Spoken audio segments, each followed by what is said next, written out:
Hello hi नमस्ते सबैजनालाई। आज चाहिँ मैले मम्मीले एउटा प्र्याङ्क गर्दै थिएँ होइन। हाम्रो मम्मीले चाहिँ मेकअप कहिले पनि लगाउनु हुँदैन होइन।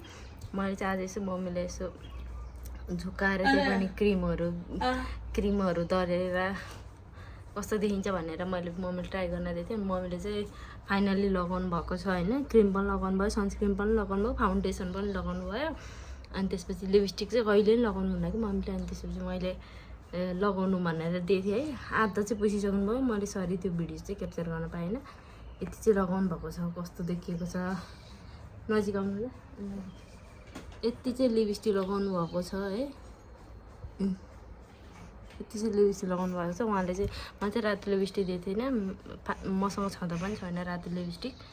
अनि यो दिएको थिएँ होइन। मुख यहाँबाट यहाँसम्म दल्नु भएको छ। जिन्दगीमा फर्स्ट टाइम होला मम्मीले लिपस्टिक लगाउनु भएको, त्यही पनि यतिको लगाउनु भएको छ। कस्तो देखिनु भएको छ कमेन्ट गर्नु होला।